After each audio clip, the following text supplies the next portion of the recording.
Hey guys, welcome back to my channel. I am Danielle, aka Stitcherista, here on YouTube, and today is a diamond paint with me while I continue working on Treasure Studios art Cherry Blossom by Lizzie Falcon. And it will be a true crime story time. And we are going to just get right into it. So today's story is a mystery because this one is unsolved. It is called The Higher You Fly. So he was the Jeff Bezos or Warren Buffett of his day, a business tycoon who, with an estimated fortune of $12 million, which in today's money is about $183 million, so a lot of money, was the third wealthiest man on earth. Alfred Leonard Lowenstein was a Belgian financier who made his considerable fortune bankrolling huge hydroelectric projects in developing countries. Considered a financial guru, he was feted by royalty, heads of state, and the who's who of the business world. When he established International Holdings and Investments Limited in 1926, money poured in from wealthy investors hoping to hitch a ride on the Lowenstein train to success. What these investors didn't know was that the train had begun to run out of steam. Lowenstein had bet his future on acquiring the Canadian company Barcelona Traction, Light and Power, which had just been awarded the tender for a massive infrastructure project in Brazil. When his takeover bid failed, he was in trouble. By 1928, investors were grumbling about the lack of return on their money. I bet they were. During early July 1928, Lowenstein was in London attending business meetings. On July 4th, he was due to return to his home in Brussels via a cross-channel flight. That evening, he boarded a small private plane, a Fokker, F-O-K-K-E-R, a Fokker FV-11 at Croydon Airport in South London. The Fokker, wow, that's hilarious to say that. The Fokker was a single-engine monoplane that could carry a maximum of 12 passengers. It had a sealed cockpit, meaning that the pilots could not access the rest of the cabin. And to the rear was another partition sectioning off a single bathroom. Across the corridor from the bathroom was the only access point, an outward opening door with a large illuminated exit sign above it. Okay? Accompanying Alfred on the flight were 4 individuals, all of them members of his staff. Fred Baxter was his personal valet and had given him years of loyal service. Arthur Hodgson, his male secretary, had also been in his employ for some time. There were also 2 stenographers, Eileen Clark and Paula Biddalon. As this party of 5 approached the plane, they were met by the pilot, Donald Drew, and by a mechanic, Robert Little. Drew assured them that conditions were perfect for flying and that they could expect a smooth flight. The group then got on board and took their seats, and shortly after 6 p.m., the Fokker taxied down the grass runway and took to the sky. The ascent was as smooth as the pilot had promised, with the plane leveling off at its cruising altitude of 4,000 feet. Alfred sat hunched in his seat, furiously scribbling away in his notebook, as was his habit. Then, about 30 minutes in, he got up and walked to the rear of the plane, passing through into the toilet area. He would remain there for the next 10 minutes before Fred Baxter started to become concerned and went to check on him. According to Baxter's later statement, he knocked on the door and called out his boss's name, and he got no reply. He then tried the door and found it locked, latched from the inside. What? Baxter called out again and only got silence from within, and concerned now that Lowenstein might have suffered a stroke or a heart attack, the valet applied his shoulder to the door and forced it open, and the room was empty. Where the fuck did he go? It's a small plane. Panic and confusion now ensued aboard the aircraft. Yeah, because where did he go? right? Where was Lowenstein and how was it possible he had disappeared? The obvious answer was that he had somehow fallen out of the plane. But how? Due to air pressure from outside, the exit door would have been impossible to open while the plane was in flight, so it didn't make any sense. Still, now was not the time to speculate, obviously, right? They had to alert the authorities, and that meant a diversion to St. Engelbert airstrip about halfway between Calais and Dunkirk. Here, the Coast Guard could be advised of Lowenstein's disappearance and could send out ships into the channel to retrieve his remains if indeed he had somehow fallen from the plane and ended up in the channel.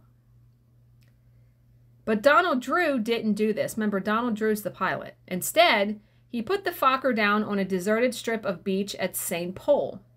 Well, perhaps not entirely deserted. There was an army unit stationed nearby, and several soldiers saw the plane coming in for a landing and ran to meet it.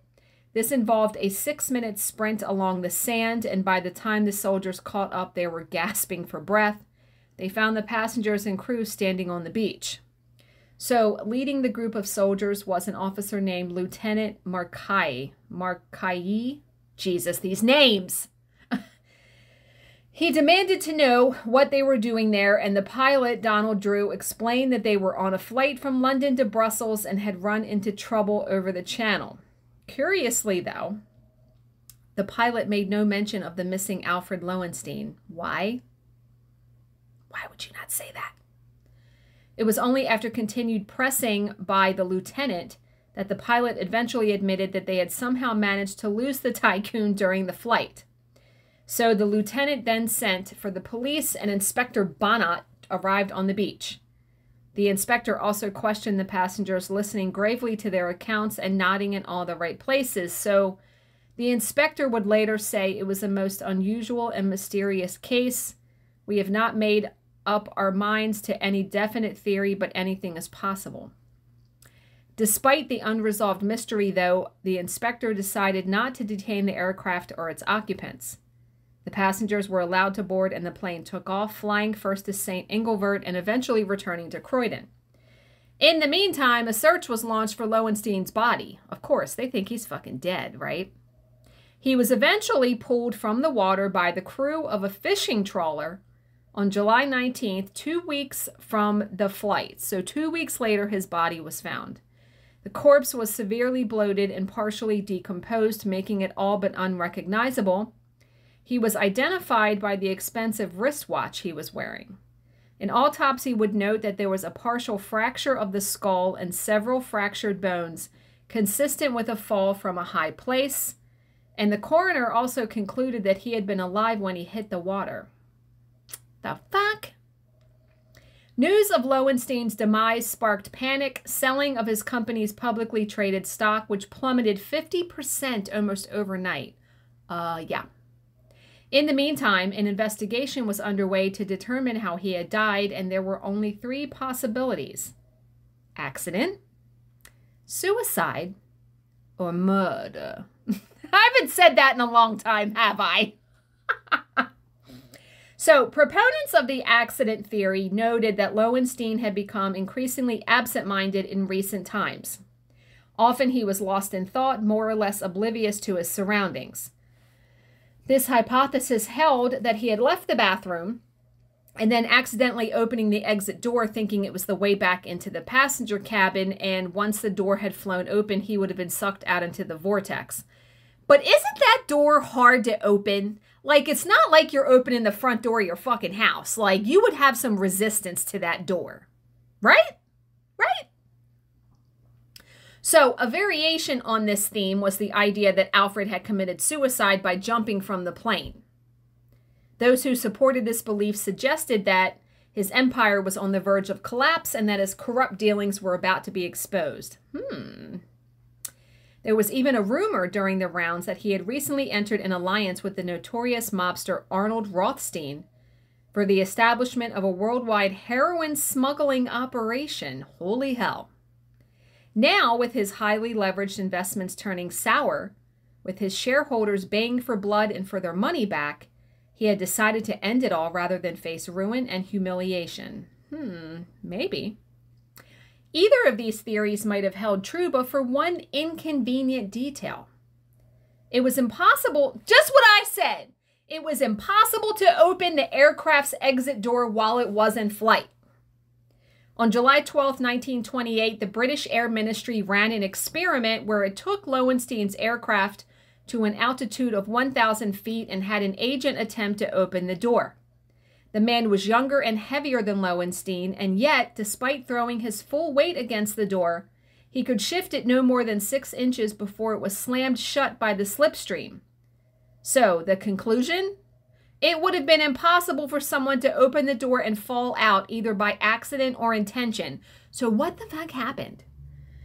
So, that of course left only one possibility. Murder. Someone had murdered Alfred, someone from a very small pool of suspects.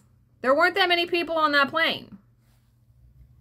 Donald Drew and the mechanic, Robert Little, could be ruled out since they were in the cockpit and did not have access to the passenger compartment. Likewise, we can rule out the 2 stenographers since they would have lacked the physical strength to force Lowenstein from the plane. So that leaves only Fred Baxter and Arthur Hodgson, and if the murder theory is true, then they must have been in it together. Because were that not the case, then one or the other would surely have intervened. Yeah. Right? They probably got tired of working for his fucking tyrannical ass. Like, he was probably an asshole for a boss. And they were like, okay, here's our chance, right? So, of course, this hypothesis raises other questions, most notably the issue of motive and of that pesky, tightly sealed door. The motive question is easily addressed. Anyone as successful and as ruthless as Alfred Lowenstein is bound to attract rich and powerful enemies, and perhaps the 2 men were paid to kill him, and the other passengers were bribed or threatened into keeping quiet. Or perhaps the mastermind behind the murder plot was someone closer to home. It was no secret that Lowenstein and his wife Madeline had a fractious relationship. Some have suggested that it was she who was behind his murder. She would certainly have had a powerful financial incentive. Money, honey, what do I always say? So, as for the impossibility of opening the exit door, it has been proposed that this was rigged before the flight so that it would fly away when opened. Oh my God, I didn't think of that. Yes, indeedy. This has been put forward as the real reason that the pilot landed on St. Paul Beach. It was to install a replacement door that was stowed somewhere in the cabin.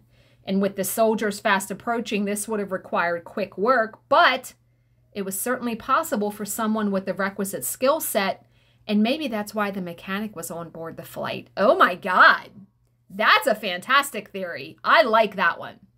So, curiously, the police failed to investigate Lowenstein's death as a homicide. He was buried at a cemetery outside Belgium in a tomb belonging to his wife's family. His resting place is the only one in the crypt that is not marked by a name. Alfred Lowenstein, one of the world's wealthiest men, lies interred in an unmarked grave. That's awful, right? So, and that brings us to one final theory regarding the fate of Alfred Lowenstein. Perhaps the man who was fished from the English Channel wasn't Lowenstein at all. Dun, dun, dun. Perhaps this was some anonymous corpse taken from a morgue somewhere. Perhaps the real Lowenstein slipped away and lived out the rest of his life in obscurity, free from his creditors and his imploding business empire. And maybe that is why Lowenstein's grave remains unmarked and why his wife did not bother attending his funeral. Really? Ooh, I like that one. I like those kind. I like those kind. I have a whole series of unexplained ones coming, so those are very interesting to me. That was fascinating. So what do you think was the right theory? I feel like it was the employees that did it. I really liked that theory. Let me know down below. So remember, look for something positive in each day, even if some days you have to look a little harder. As always, if you have any questions, please leave them in the comments section below, and I will answer them to the best of my ability. Thank you so much for watching and subscribing, and I will see you in my next video.